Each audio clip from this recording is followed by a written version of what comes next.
Padre, te damos gracias por este privilegio de reunirnos en el nombre de Jesús. Hay muchos lugares en este mundo donde las personas no pueden hacer esto libremente. Gracias por eso. Tanto apreciamos esto, la libertad que podemos ver, que tenemos acceso abierto a la palabra de Dios y que podemos predicar la palabra de Dios libremente, sin intrusión del gobierno. Y te pedimos, Señor, que seamos sensibles a tu Espíritu Santo al enseñarnos sobre la supremacía de Cristo, que Él es todo lo que necesitamos y todo lo que jamás necesitaremos, que seamos impactados por eso, que en forma fresca hoy lo aprendamos. Y por el ministerio de niños aquí al lado, esas pequeñas vidas que sean impactadas por Cristo, por la causa de Cristo.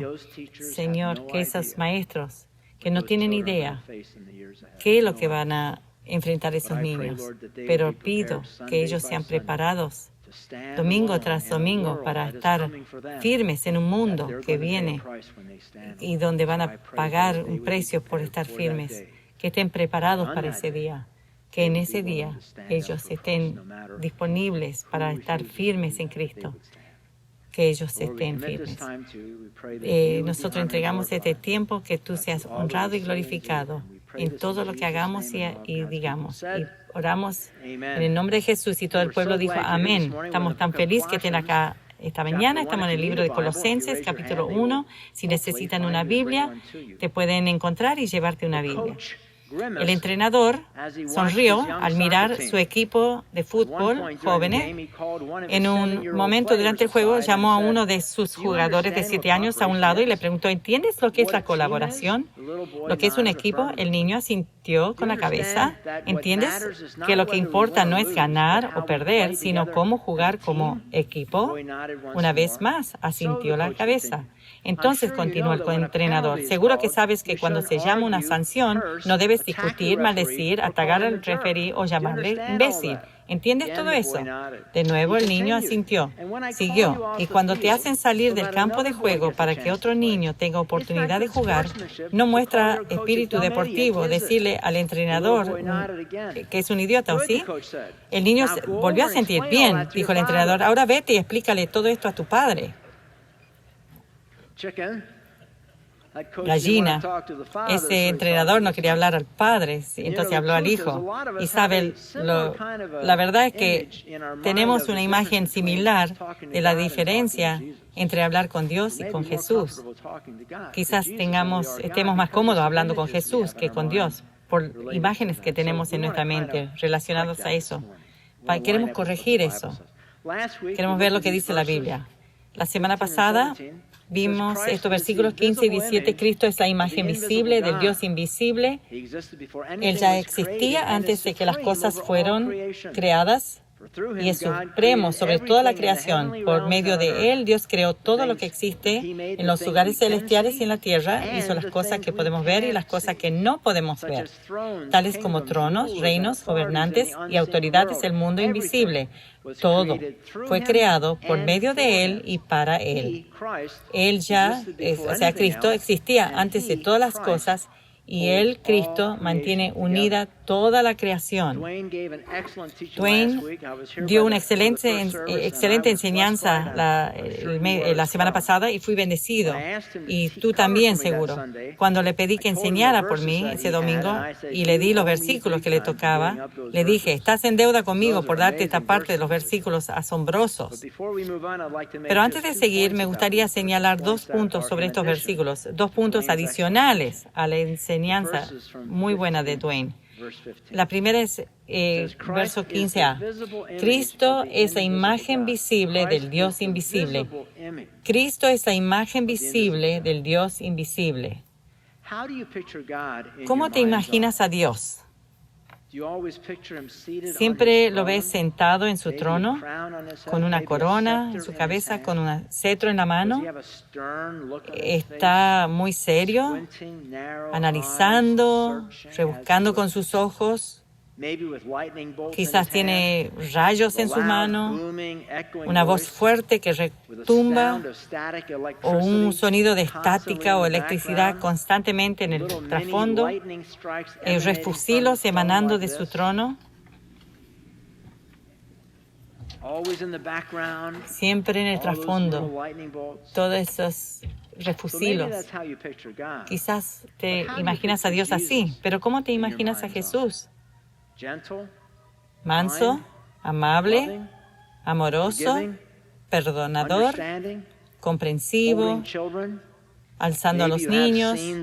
Quizás tienes en mente un escenario del Evangelio, como con la mujer que estuvo sorprendida en adulterio, o suavemente llamando a María en la tumba después de su resurrección. Y algo que refuerza esa visión aterradora de Dios es el hecho de que no tenemos chance, dice la Biblia, de ver a Dios y vivir para contarlo. Éxodo 33:20 dice esto. Sin embargo, Dios le dijo a Moisés, no podrás ver directamente mi rostro porque nadie puede verme y seguir con vida. Eso agrega al misterio, al temor, a la ansiedad. Pero Jesús dijo, a través de los 4 evangelios, que nosotros lo hemos visto a Cristo, a Dios. La verdad es, la pura verdad es que si quieres conocer cómo es Dios, ya lo sabes. Jesús mismo nos dijo esto. Juan 14:8 dice, Felipe le dijo, Señor, muéstranos al Padre y quedaremos conformes. Y Jesús respondió, Felipe, he estado con ustedes todo este tiempo y todavía no sabes quién soy. Los que me han visto a mí han visto al Padre. Entonces, ¿cómo me pides que les muestre al Padre? Dejen eso ahí. ¿No he estado con ustedes todo este tiempo y todavía no sabes quién soy? Que Jesús es Dios, que yo soy Dios y Dios está en mí. Felipe estuvo con él 3 años. ¿Cuánto tiempo has estado tú? Felipe no tenía el Espíritu Santo, pero tú lo tienes.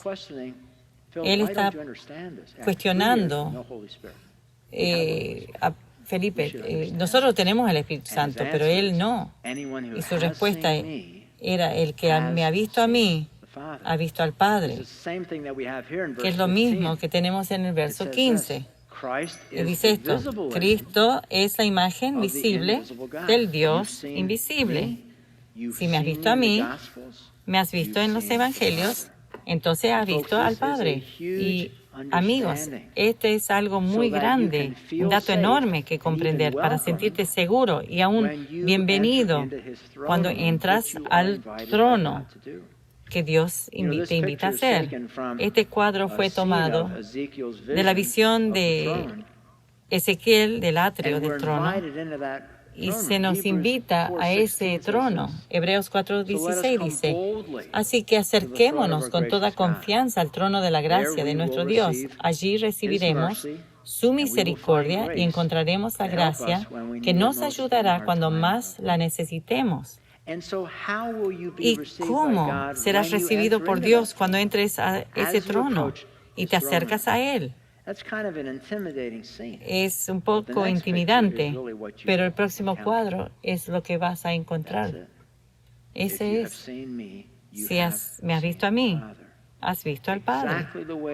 Exactamente como tú te imaginas a Jesús, es como vas a ser invitado al trono de Dios y bienvenido. Como hemos visto en Colosenses una vez más, Cristo es la imagen visible del Dios invisible. Y un último punto en el verso 17 que trata con la confirmación de la ciencia, y lo confirma el versículo. Él ya existía antes de todas las cosas y mantiene, o sea, Cristo, unida toda la creación.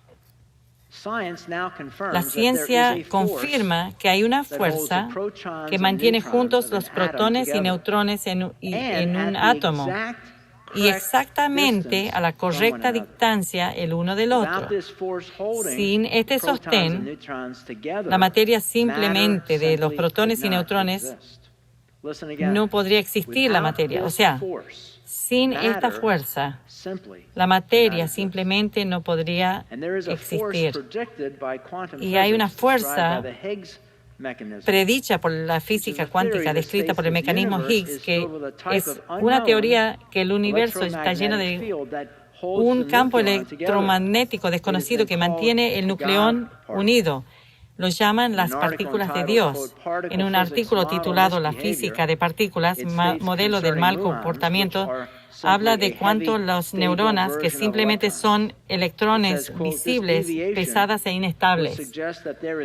Dice que esta desviación sugeriría que hay una fuerza desconocida que está jalando de estas neuronas en el experimento. Wow, la ciencia y los físicos dicen que están conscientes de una fuerza desconocida que jala de los electrones. Uno que ellos han puesto como nombre las partículas de Dios. Hay un artículo sobre esto. Dice, uno de los científicos más respetados de hoy dice que ha encontrado evidencia de la acción de una fuerza que gobierna todo. Mikao Kaku, un profesor de física teórica en la ciudad universitaria de Nueva York, ha publicado más de 70 artículos en los semanarios de física sobre temas como supersimetría, superteoría de cuerdas y supergravedad. El físico teórico Kaku dice haber desarrollado una teoría que puede señalar la existencia de Dios. La información ha creado un gran revuelo en la comunidad científica, como pueden esperar, porque Kaku es considerado uno de los científicos más importantes de nuestro tiempo, uno de los creadores y desarrolladores de la teoría de cuerdas revolucionaria que es altamente respetada por todo el mundo. Después de conducir pruebas involucrando taquiones, Kaku llegó a la conclusión que vivimos en una matriz. He concluido, dice él, que vivimos en un mundo de reglas creado por una inteligencia. Y sigue diciendo, para mí es claro que existimos en un plan que es gobernado por reglas creadas. Fueron creadas y formadas por una inteligencia universal y no por casualidad. De nuevo, un físico prominente. Estoy seguro que vivimos en un plano que es gobernado por reglas creadas, formadas por una inteligencia universal y no por casualidad. Un físico respetado. Y nos están diciendo que la ciencia está consciente de una fuerza desconocida que jala de los electrodos, que los sostiene. Y Dios nos lo dijo hace 2000 años, la fuente de esa fuerza. Cristo también es la cabeza. Él ya existía antes de todas las cosas, perdonen, y mantiene unida toda la creación. Gracias a Dios. Qué bueno que en la batalla entre Dios y la ciencia, no tiene que ser una ciencia, que la ciencia por fin está poniéndose al día con la Biblia. Me encanta este cuadro. La ciencia y la religión. Cuando más descubren, más va a ser confirmada la Biblia. Me acuerdo hace años de artículos de los 1750 razones por qué es verdad la Biblia. Y al 1900 ya la ciencia había comprobado todo, que todas eran verdad. Me alegro. Verso 18. Cristo también es la cabeza de la iglesia, la cual es su cuerpo. Él es el principio supremo sobre todo lo que se levantan de los muertos. Así que Él es el primero en todo, pues Dios en toda su plenitud, escuchen, pues Dios en toda su plenitud le agradó vivir en Cristo. Y por medio de Él, Dios reconcilió consigo todas las cosas, hizo la paz con todo lo que existe en el cielo y en la tierra por medio de la sangre de Cristo en la cruz. Eso los incluye a ustedes que antes estaban lejos de Dios. Eran sus enemigos, separados de Él por sus malos pensamientos y acciones. Pero ahora Él los reconcilió consigo mediante la muerte de Cristo en su cuerpo físico. Como resultado, los ha trasladado a su propia presencia. Escuchen, esto es muy bueno. Y ahora ustedes son santos, libres de culpa y pueden presentarse delante de Él sin ninguna falta.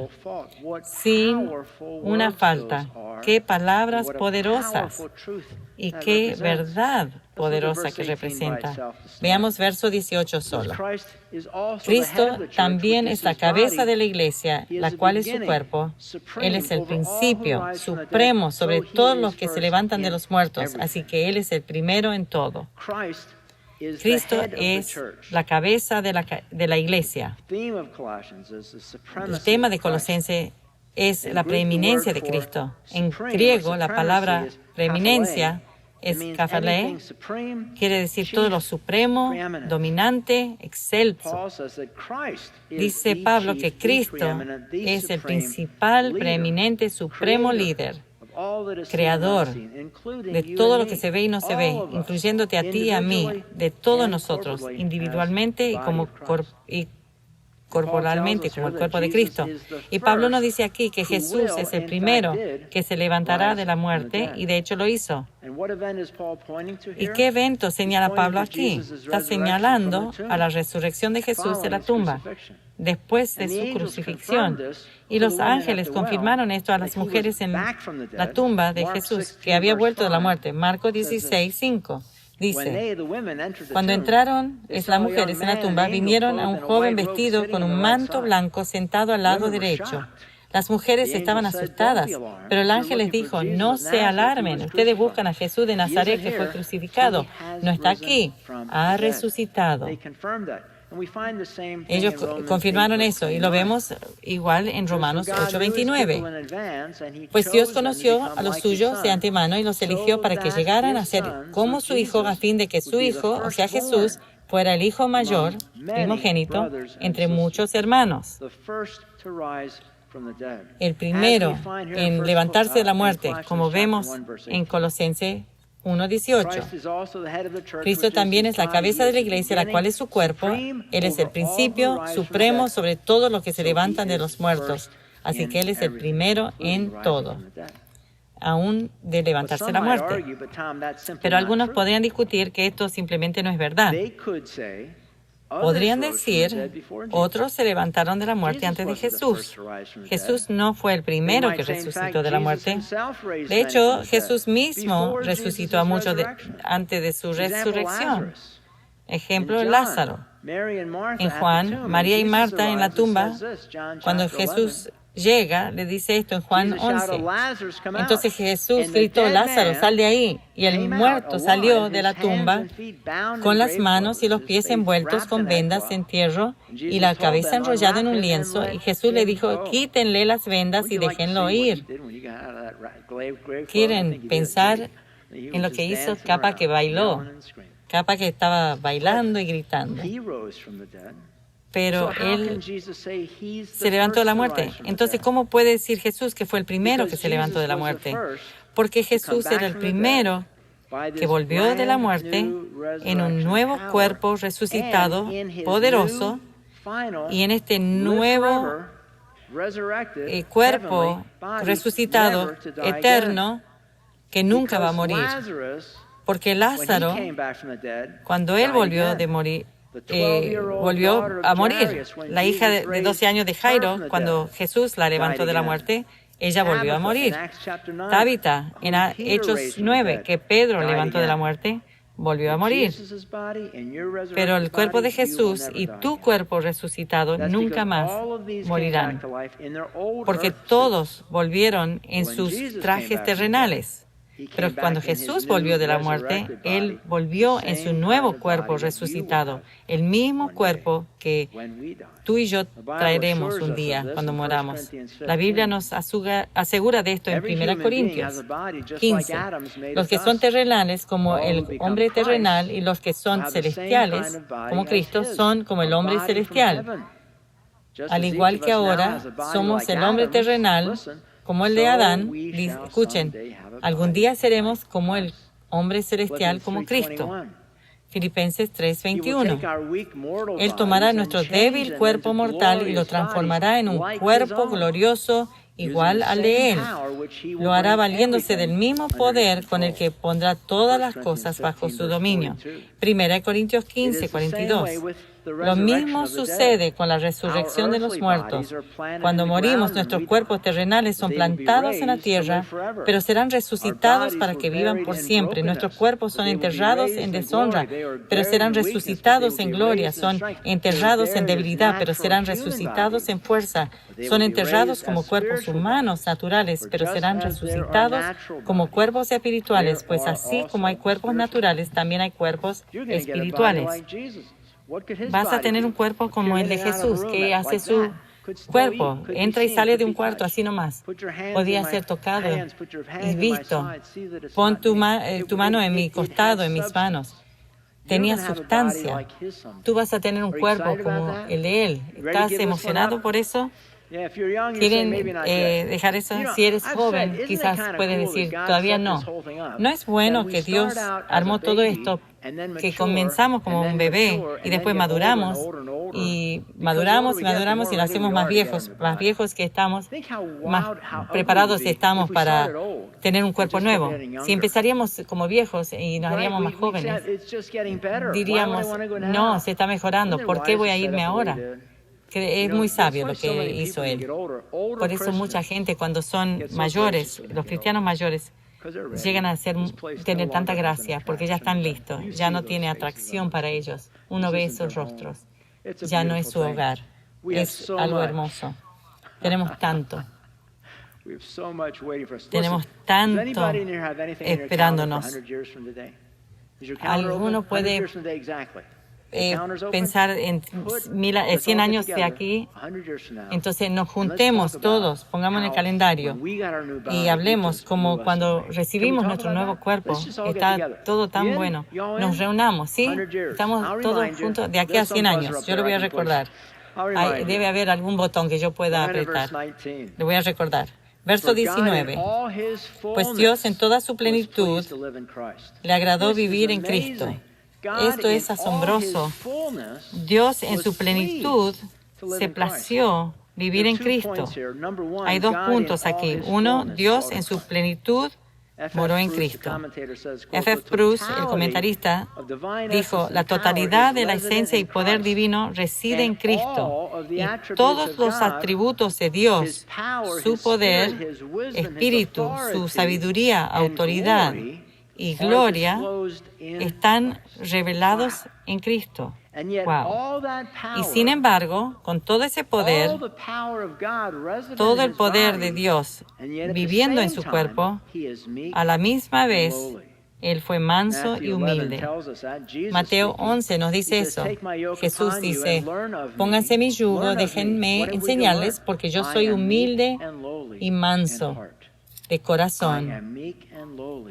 Soy humilde y manso de corazón. En el griego, la palabra manso quería decir poder bajo control. Esta palabra se usaba para las personas que tenían armas, espadas y la habilidad de usarlas, pero estaban determinados de mantenerlos en sus gavillas y mantenerse en la posición correcta moral. Entonces la mansedumbre es cuando alguien tiene la habilidad de usar fuerza, pero no lo hace. Podemos poner este cuadro. Me encanta este cuadro.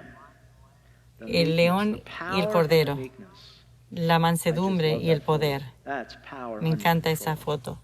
Es el poder bajo control. Si puedes pensar en esto, podrías intentar imaginarte entrar al cuerpo de Jesús durante los 3 años e imaginarte cómo era refrenar ese poder y controlar ese poder. La plenitud de Dios estaba en Cristo. Todo el poder. Y recuerda, Jesús hizo todo lo que es visto y no visto y lo sostiene todo. Sin embargo, en mansedumbre, Él controló ese poder. Como ejemplo, ¿qué habrá pasado cuando su primo Juan fue decapitado? Él dominó ese poder. O los líderes religiosos lo querían despeñar. O cuando tiró las mesas de los cambistas en el templo. ¿Saben cómo se habría visto? Podría haber sido un tornado. O peor que eso, cuando los líderes religiosos lo acusaron de hacer milagros por el poder de Satanás, él podría haber desatado algo. O cuando le estaban poniendo los clavos en sus palmas y comenzaban a martillar.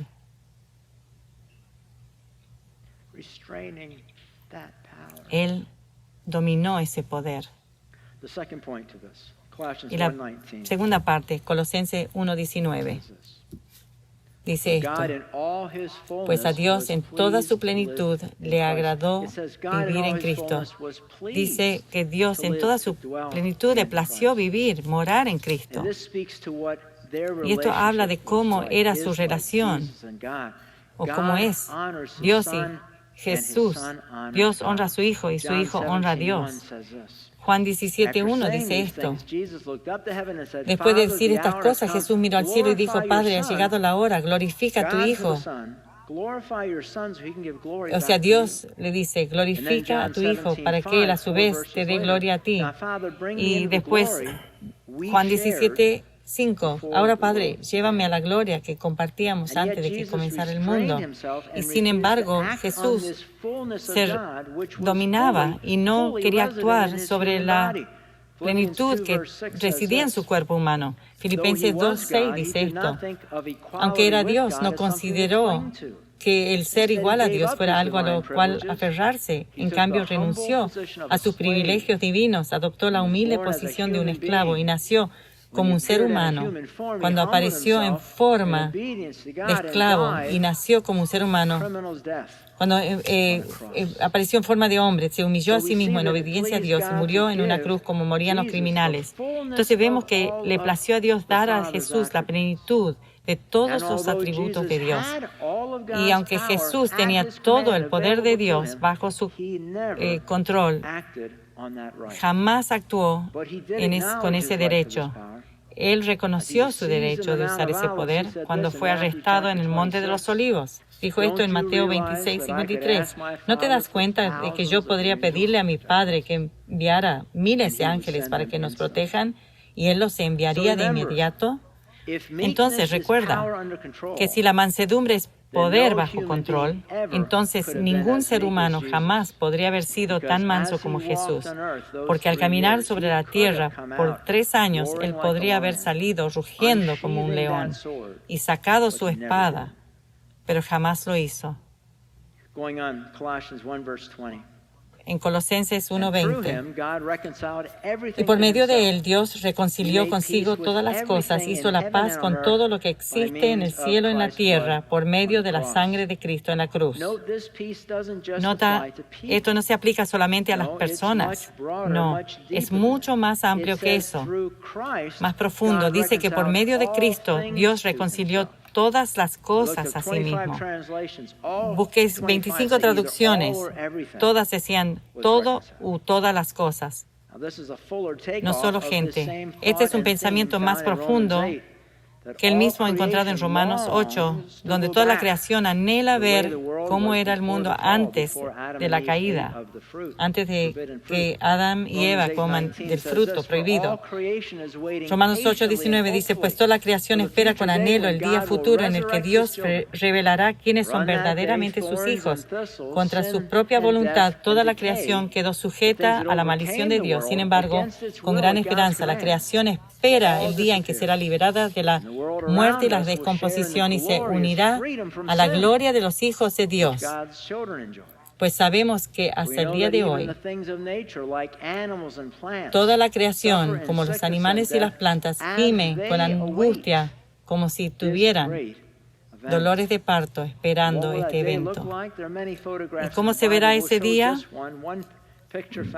Vamos a ver un lugar en Isaías, como se ve en el capítulo 11. En ese día el lobo y el cordero vivirán juntos, y el leopardo se echará junto al cabrito, el ternero y el potro estarán seguros junto al león, y el niño pequeño los guiará a todos. La vaca pastará cerca del oso, el cachorro y el ternero se echarán juntos, y el león comerá heno como las vacas. ¿Cuándo ocurrirá esto? Al final de los 7 años de tribulación, cuando Cristo vuelva a la tierra para gobernar y reinar sobre toda la tierra desde su nuevo templo en Jerusalén. y nosotros estaremos con Él. Tú regresarás con Él para reinar y gobernar con Él durante los 1000 años. Es algo muy emocionante que tenemos por delante. Pero esto solo incluye las cosas redimibles. Los ángeles caídos y aquellos que murieron sin Cristo son excluidos por su propia decisión. Pero nosotros nos esperan tiempos emocionantes. Y en verso 20 vemos que Jesús hizo la paz con todo lo que está en el cielo y en la tierra por medio de su sangre en la cruz, incluyendo aquellos que se habían alejado de Él. Por medio de Él, Dios reconcilió todas las cosas consigo mismo. Hizo la paz con todo lo que existe en el cielo y en la tierra por medio de la sangre de Cristo en la cruz. Esto los incluye a ustedes que antes estaban lejos de Dios. Eran sus enemigos, separados de Él por sus malos pensamientos y acciones. Pero ahora Él los reconcilió consigo mediante la muerte de Cristo en su cuerpo físico. Como resultado, los ha trasladado a su propia presencia. Escuchen, y ahora ustedes son santos, libres de culpa y pueden presentarse delante de Él sin ninguna falta. Dice que como resultado, 3 cosas. 1, Jesús te lleva a la presencia misma de Dios. Número 2, Jesús te ha hecho santo y sin mancha. Sin mancha. Y como resultado, el número 3, ahora tú puedes estar delante de Dios sin culpa. Y la Biblia dice en la versión Reina Valera que sin mancha e irreprensibles, irreprochables. Reprochar quiere decir corregir. Tú eres irreprochable porque eres irreprensible, sin culpa. Pero tú dices, pero no soy irreprensible, no estoy sin culpa. Peco todos los días. Sí, claro, yo también. Y todos nosotros lo hacemos. Pero así es como Dios nos ve posicionalmente a la luz del pago que hizo Jesús en la cruz por los pecadores. Fueron perdonados tus pecados el día que los recibiste, los pasados, presentes y futuros. Y posicionalmente, Él te ve sin mancha, perfeccionado en Cristo. Y hay un versículo. Si alguna vez dudas de esto, hay un versículo. Cuando yo dudo, esto trae claridad a mi vida. Hebreos 10:14. Porque está en una oración. Pues mediante esa única ofrenda, por Jesús morir en la cruz, por esa única ofrenda, Él perfeccionó para siempre a los que está haciendo santos. No es lógico lo que dice, no es lógico. ¿Cómo puede ser perfecto para siempre y a la vez estar siendo hechos santos? Porque si eres perfecto no necesitas ser santo, pero posicionalmente tú eres perfecto. Y en realidad, Él todavía está limpiándote, pero como Él me ve, es sin pecado. Me encanta esa oración. Mediante esa única ofrenda, Él perfeccionó para siempre a los que está haciendo santos. Y lo último de verso 20 dice esto. Y por medio de Él, Dios reconcilió consigo todas las cosas, hizo la paz con todo lo que existe en el cielo y en la tierra por medio de la sangre de Cristo en la cruz. Yo creo que este versículo por sí mismo da un golpe mortal al hipercalvinismo y su enseñanza de que Dios eligió a algunos para ser enviados al infierno y los creó para ese propósito. Estas son las palabras de Juan Calvino mismo. Dice, Dios, por su consejo eterno e inmutable, determinó una vez y para siempre, un día, por su propio placer, admitir a la salvación a unos y a otros, por el otro lado, le plació condenar a la destrucción. Era su placer crear algunos para ser condenados a la destrucción. Verso 20 dice que Dios reconcilió consigo a todas las cosas a través de su sangre. Quiere decir todas las cosas y toda persona. ¿Quiere decir que toda la persona va a ser salva? No, porque Dios tendría que violar el libre albedrío del hombre para asegurarse de que todos sean salvos, y Él no hará eso. Pero sí prueba que lo que prueba este versículo es que hay una disponibilidad de ser reconciliado con Dios y está para todos. Escuchen de nuevo. 1:20. Y por medio de él, Dios reconcilió consigo todas las cosas, hizo la paz con todo lo que existe en el cielo y en la tierra, por medio de la sangre de Cristo en la cruz. Este pensamiento contrario al hipercalvinismo, dice Barnes. Ahora, esta declaración debe ser entendido como algo de limitación. Uno tiene que ver solo con aquellas cosas que están hechas en el cielo y en la tierra, porque no dice nada de los habitantes del infierno, sean ángeles caídos o espíritus de hombres malvados que se encuentran allí. Y dos, no puede querer decir que todas las cosas están reconciliadas, porque jamás fue la verdad. Multitudes en la tierra han quedado alienados de Dios y han vivido y muerto como sus enemigos. Y como resultado, quiere decir que Dios ejecutó un plan que, si aplicado con justicia y correctamente, la sangre de la cruz asegura la reconciliación total entre el cielo y la tierra. Termina, por lo tanto, no hay enemigo que no pueda ser reconciliado con Dios. No hay culpa que produzca enemistad que la sangre de Cristo no pueda lavar. Entonces, ¿cómo se aplica la lección de hoy a mí? Uno, recuerda que todo lo que Dios toca, Él redime. Colosenses 1:20. Por medio de él, Dios reconcilió consigo todas las cosas, hizo la paz con todo lo que existe en el cielo y en la tierra por medio de la sangre de Cristo en la cruz. Todo lo que toca a Dios, Él redime.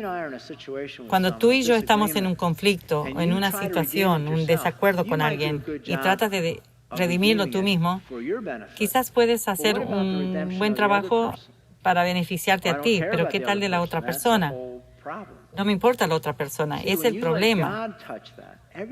Si tú le dejas a Dios tocar eso, todo lo que Él toca, Él vuelve a la vida.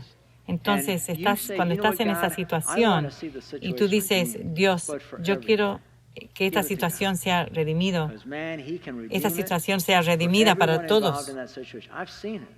Todos involucrados en la situación, yo lo he visto. Entonces, si tienes ese conflicto, dalo al Señor. Me encanta este cuadro. Dice, solo Dios puede tornar un problema a un mensaje, una prueba a un testimonio, una prueba a un triunfo y una víctima victorioso. Segunda aplicación, en verso 19. Pues Dios en toda su plenitud le agradó vivir en Cristo.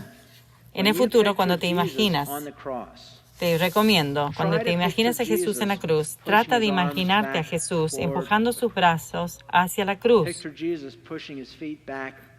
Imagínate empujando sus pies sobre la cruz, porque Él tenía el poder pleno, concentrado de Dios, la plenitud.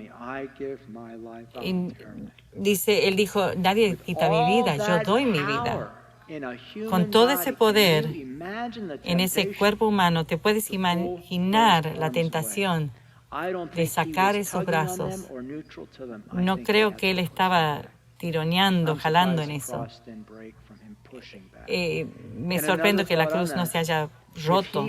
Y otro pensamiento es que si Él sostiene unido todo con su poder, y esta partícula de Dios, si la materia es sostenida por Jesús, si es así, entonces al colgar en la cruz Jesús y esos clavos lo sostenían, Él estaba sosteniendo esos clavos. A la vez, Él estaba sosteniendo unidos esa materia que constituía los soldados romanos, lo que Él podía ver con sus ojos. Él a la vez estaba uniendo, sosteniendo esas cosas. No solo que no resistió la tentación de soltar todo, era Jesús, no Dios, era Jesús que estaba manteniendo todo eso. ¿Qué escenario? Y finalmente, verso 22, dice esto. Pero ahora Él los reconcilió consigo mediante la muerte de Cristo en su cuerpo físico y como resultado los ha trasladado a su propia presencia. Y ahora ustedes son santos, libres de culpa y pueden presentarse delante de Él sin ninguna falta. Escuchen, amigos, esto es muy importante hoy. Dios te ve como santo e intachable cuando te presentas ante Él sin defecto. Él te ve la vez que Él ve a Jesús, la manera que ve a Jesús.